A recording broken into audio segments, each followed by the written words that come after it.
علی بھائی اگلا سوال ہے، عموماً سننے میں آیا ہے کہ جس گھر میں فوتگی ہو وہاں 3 دن تک آگ جلانا منع ہے۔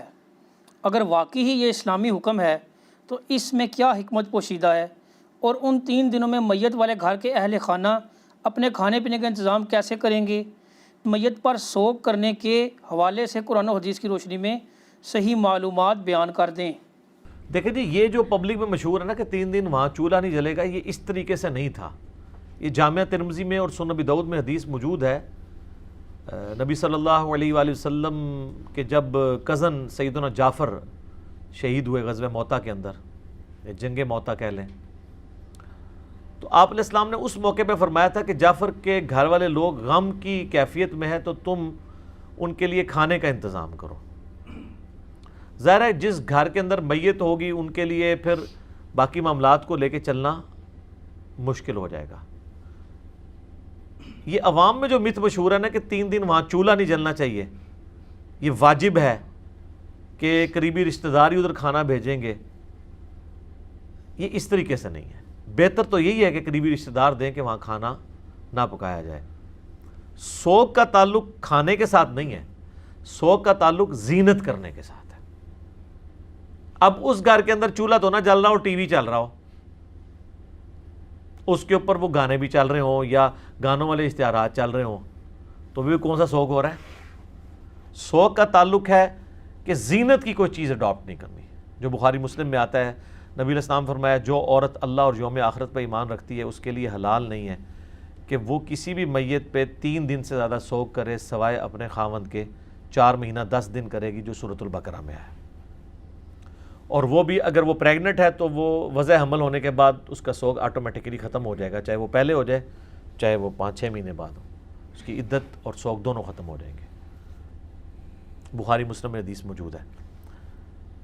باقی یہ عورت کے لیے آیا تو یہ مردوں کو بھی اسی میں شامل کیا گیا۔ عورت کے لیے اس لیے کہ عورت زیادہ سوگ کرنے میں ماسٹر ہوتی ہیں، رونے میں، چیخنے میں، اس لیے عورت کو ایمفسائز کیا گیا، مرد بھی اس میں شامل ہیں۔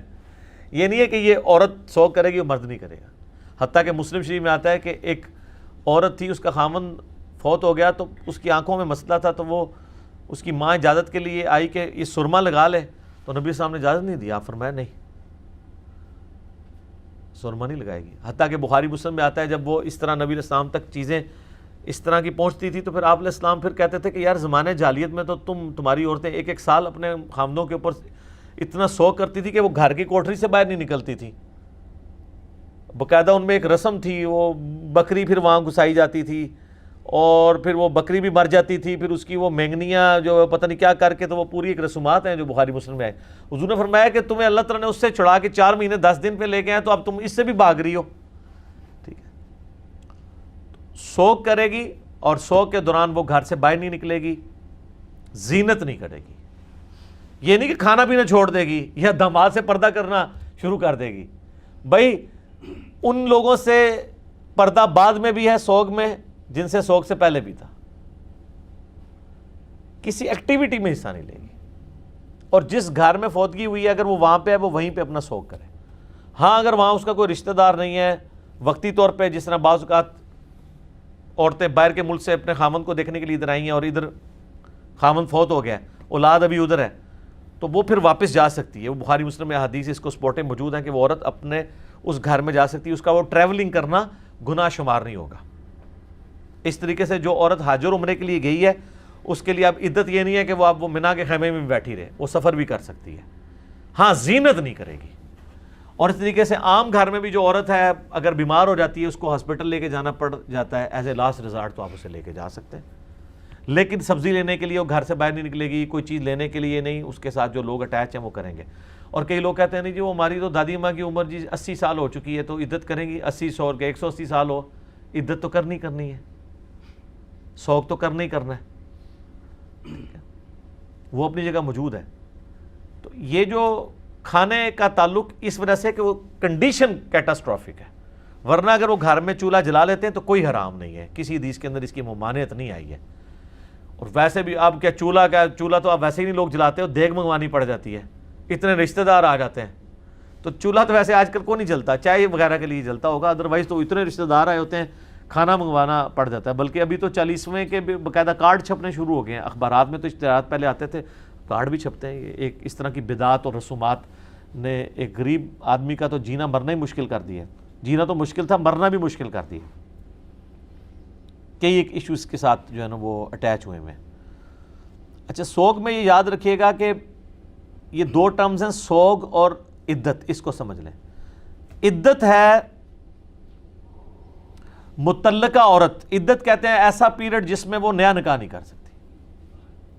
جو عورت طلاق یافتہ ہے, قرآن میں اس کی عدت آئی ہے 3 طہر, یعنی 3 دفعہ حیض آ کے وہ پاک ہوگی آلموسٹ 90 دن. وہ بھی اس صورت میں کہ جب اسے طہر میں پاکیزگی میں طلاق دی گئی ہو. اس لیے پاکیزگی میں طلاق دینی چاہیے. حیض میں دی گئی تو آپ کو اس کو رجوع کرنا پڑے گا اور وہ طلاق شمار ہوگی. بیوہ عورت کی عدت جو ہے وہ ہے 4 مہینے 10 دن.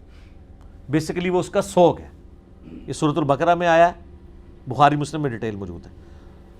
اب متعلقہ اور بیوہ دونوں کے کیس میں اگر عورت پریگننٹ ہے تو جب تک اس کی اولاد پیدا نہیں ہوتی اس کی وہ عدت چلتی رہے گی, وہ نیا نکاح نہیں کر سکتی حتیٰ کہ وہ بچہ پیدا ہو, پھر وہ 40 دن وہ والے گزر جائیں آلموسٹ جو ہوتے ہیں, پھر وہ نیا نکاح کرے گی. اور اس میں لیکن ایک اللہ نے آسانی دی ہے کہ ویسے تو 4 مہینہ 10 دن ہے سوگ, یہ 3 مہینے کی عدت ہے, لیکن اگلے دن اس کی پریگنینسی ڈکلیئر ہو کے مطلب وہ ڈیلیوری ہو جاتی ہے, پھر وہ 3 مہینے والی سوگ یہ عدت ختم, 4 مہینہ 10 دن والا بھی سوگ ختم, کیونکہ اب اللہ نے اس کو خوشی دی ہے, اب اس خوشی کو اویل کرے گی.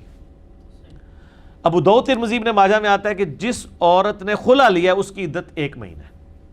یہ بعض اوقات لوگ یہ پوچھ رہے ہوتے ہیں کہ جی وہ دیکھیں جی 5 سال ہو گئے ہیں میاں بیوی آپس میں ملے نہیں ہیں, تو اب آ کے تنسیخ نکاح ہوا ہے تو اب بھی عدت کرے گی. جی عدت کرے گی, کیوں نہیں کرے گی. اگر خلا لیا تو 1 مہینہ کرے گی, اور 1 مہینے کی سٹارٹنگ اس وقت ہوگی جب خلا ہوا ہے, چاہے 5 سال سے ملے یا نہیں ملے. اسلام جو ہے نا وہ ایسے روز بناتا ہے جس میں فول پروف ہوں. کل کو کوئی مسئلہ بن گیا پھر تو یہ معاملہ فول پروف رکھا گیا.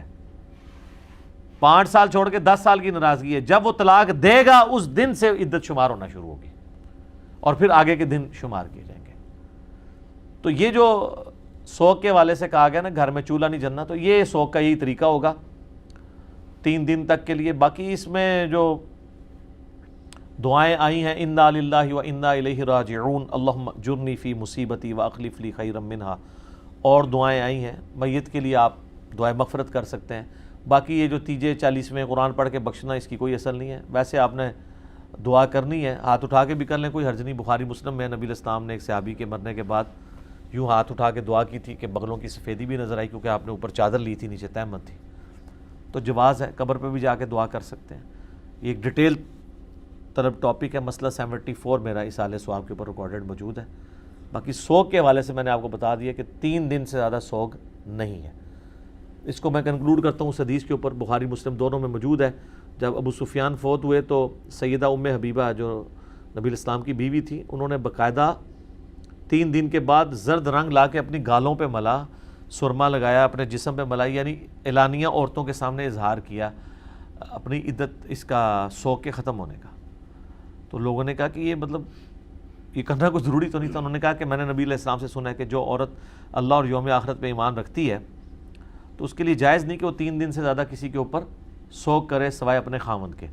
تو ان کا میرا باپ مرا تھا, 3 دن پورے ہوئے ہیں, تو میں سوگ کے ختم ہونے کا اظہار کر رہی ہوں.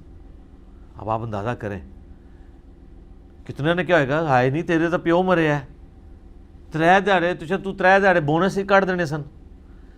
یہ صحابہ کرام کا ایٹیچیوڈ تھا کہ وہ جان بوجھ کے ایسا کام کرتے تھے جس سے امت کو میسج ملے کہ یہ صحیح دین ہے, یہ غلط ہے. مجھے بھی لوگ کہتے ہیں نا جان بوجھ کے ایسی ایسی گلاں کاٹ کے لے آتا ہے, وہ اس لیے نکالتے ہیں آپ کا دماغ کھولیں کہ یار یہ کیا ہو رہا ہے, دین تو یہ کہتا ہے آپ نے یہ بنایا ہوا ہے, دین میں تو یہ چیزیں اس طرح نہیں ہیں. اور یہ جو شادی بیاہ اور جو خوشی غمی کے جتنے مواقع ہیں اس پہ جو کچھ دین کے نام پہ ہو رہا ہے نا سر, اس کے خلاف بولنے والے کی تو ایسے کی تیسی پھیر دیتے ہیں, اور باقی موقع پہ لوگ کمپرومائز کر جاتے ہیں, اس موقع پہ نہیں کرتے ہیں. اب ظاہر ہے کہ وہ آپ کے دوست پکڑ کے 2 بڑے بڑے گلاب کے پھولوں کے جناب وہ لے آئے ہیں قبر کے اوپر پھینکنے کے لیے لفافے, ادھر کے کوئی بول دے یہ ثابت نہیں ہے, تو آپ سمجھیں گے اس وقت کیا ہوگا. حالانکہ جو بول رہا ہوگا وہ تو صحیح بات کر رہا ہوگا، لیکن ان لوگوں میں حوصلہ نہیں ہے اور کہتے ہیں نہیں ہم نے تو آج تک نہیں سنا. تسی رہی جاہل ہیں جو تسی کو تو سننا سی. ٹھیک ہے، ایک بندہ پوری زندگی جو ہے وہ بھینس کا دودھ دھوتا رہا کسی گاؤں کے اندر، اس کو اب کیا پتا کہ آئی فون کیا ہوتا ہے. اور ویسے آج کل والوں کو تو پتہ چل گیا ہوا ہے. ٹھیک ہے، تو جو آپ کی فیلڈ نہیں آپ خواہ کیوں بات کر رہے ہیں؟ آپ علمی بات کریں کہ بتائیں کہاں لکھا ہوا ہے، ہم اس کو فالو کریں گے. اس کی بجائے اس قسم کی باتیں کرنا یہ بالکل غلط ہے. اسی طریقے سے یہ بھی یاد رکھیے گا، بخاری مسلم میں حدیث ہے، نبی علیہ السلام نے فرمایا کہ میت پہ جو چیخو پکار کیا جاتا ہے یا نوحہ کیا جاتا ہے تو اس کی وجہ سے اس میت کو عذاب دیا جاتا ہے. اس کی پھر تشریح سیدہ عائشہ نے کی کہ اس وجہ سے عذاب کیا جاتا ہے کہ اس نے اس کی تربیت نہیں کی تھی اپنے پچھلوں کی. اگر انہوں نے تربیت کی پھر اس کو نہیں عذاب دیا جائے گا کہ بھئی تم نے میرے مرنے کے بعد یہ میرے ساتھ نہیں کرنا. تو اس طرح میت کے اوپر سوگ جو 3 دن کا ہے اس میں بھی بین نہیں ہے، اونچی آواز سے رونا نہیں ہے، گریبان چاک کرنا نہیں. بخاری مسلم میں کئی احادیث ہیں، نبی علیہ السلام فرمایا کہ میری امت یہ جاہلیت کے کام نہیں چھوڑے گی، اور وہ آج تک چل رہے ہیں. تو چاہے ماتم ہو، چاہے نوحہ ہو، اس طرح کا نوحہ جس میں آواز بلند کی جائے کسی میت کے اوپر، یہ غلط ہے، بالکل حرام ہے. اسلام میں اس کی کوئی گنجائش نہیں. ٹھیک ہو گیا جی؟ جزاکم اللہ خیر.